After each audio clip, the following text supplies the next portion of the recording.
Welcome to Social Post. This is Lalitendra Nath, founder of Golden Ratio Profile.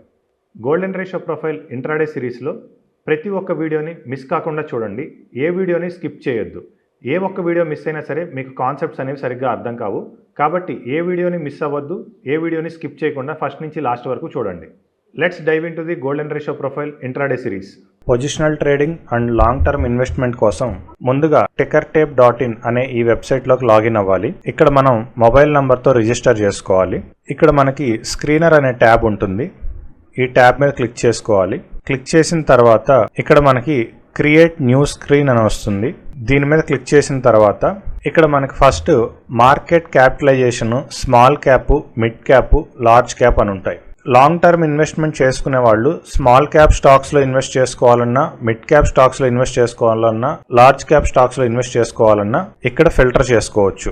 ఇక్కడ మనకి ఓవరాల్గా 4921 stocks ఉన్నాయి. ఈ స్టాక్స్లో నుంచి మనం పోర్ట్ఫోలియోని ఎలా బిల్డ్ చేసుకోవాలి, ఇక్కడ either small cap, mid cap, large cap ఏదైనా సెలెక్ట్ చేసుకోవచ్చు. నేను ఫస్ట్ లార్జ్ క్యాప్ మీద క్లిక్ చేస్తున్నాను. ఎప్పుడైతే లార్జ్ క్యాప్ మీద క్లిక్ చేసామో ఇక్కడ మనకి స్టాక్స్ అనేవి 100కి వచ్చేసాయి. నెక్స్ట్ క్లోజింగ్ ప్రైస్ అనేది ఎప్పుడు కూడా 100 కన్నా అబోవ్ ఉండాలి. 100 కన్నా బిలో ఉన్న వాటిని పెన్నీ స్టాక్స్ గా కన్సిడర్ చేస్తాము. అబోవ్ 100 రూపీస్ ఉన్న స్టాక్స్ ని మాత్రమే మనం లాంగ్ టర్మ్ ఇన్వెస్ట్మెంట్ కి ప్రిఫర్ చేసుకోవాలి. ఈ P/E రేషియో అనే దాన్ని రిమూవ్ చేసుకోవాలి.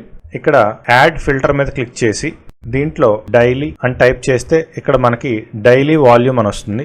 ఈ డైలీ వాల్యూమ్ ని సెలెక్ట్ చేసుకోవాలి. ఈ డైలీ వాల్యూమ్ అనేది మనకి ఇక్కడ 50,000 ఉండాలి. అంటే ఈ లిస్ట్ ఆఫ్ స్టాక్స్ లో మనకి ఎవ్రీడే వాల్యూమ్ అనేది మినిమం 50,000 అనేది ట్రేడ్ అవుతూ ఉండాలి. తర్వాత మళ్ళీ యాడ్ ఫిల్టర్ మీద క్లిక్ చేసి ఇక్కడ బీటా అని టైప్ చేయాలి. బీటాలో మనకి 0.50 నుంచి 1 లోపు ఉండాలి.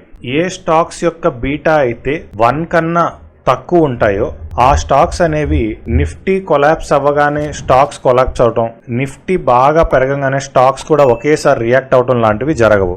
ఇన్వెస్ట్మెంట్ లో మార్కెట్ కండిషన్స్ కి పోర్ట్ఫోలియో అనేది ఎక్కువగా డిస్టర్బ్ అవ్వకుండా స్టేబుల్ గా ఉండటానికి లో బీటా స్టాక్స్ ని మాత్రమే మనం ఐడెంటిఫై చేసుకోవాలి. ఈ లో బీటా స్టాక్స్ లో ఇప్పుడు స్మాల్ క్యాప్ లో నుంచి సెలెక్ట్ చేసుకోవచ్చు, మిడ్ క్యాప్ లో నుంచి సెలెక్ట్ చేసుకోవచ్చు, లార్జ్ క్యాప్ లో నుంచి సెలెక్ట్ చేసుకోవచ్చు. ఏ టైప్ ఆఫ్ స్టాక్స్ కావాలి అనేది మీ ఓన్ చాయిస్. మీకు నచ్చిన స్టాక్స్ ని సెలెక్ట్ చేసుకుని ఒక పోర్ట్ఫోలియో అనేది మీరు బిల్డ్ చేసుకోవచ్చు. ఈ small cap, mid cap, large cap ఈ మూడిట్లో ఉన్న స్టాక్స్ లో కొన్ని మాత్రమే F&O లో ఉంటాయి. ఏ స్టాక్స్ అయితే F&O లో ఉన్నాయో వాటిని పొజిషనల్ ట్రేడింగ్ కి వాడుకుంటే పొజిషనల్ ట్రేడింగ్ లో కూడా నిఫ్టీ ఇంపాక్ట్ అయినప్పుడల్లా మన స్టాక్స్ ఇంపాక్ట్ అవ్వకుండా మన పొజిషన్ అనేది స్టేబుల్ గా ఉండాలి అంటే ఇక్కడి నుంచి స్టాక్స్ ని సెలెక్ట్ చేసుకుంటే పొజిషనల్ ట్రేడర్స్ కూడా సేఫ్ గా ఉంటారు. దీని గురించి మరిన్ని వివరాలు కావాలంటే ఈ కింద ఉన్న నంబర్కి కాంటాక్ట్ చేయండి. Thank you.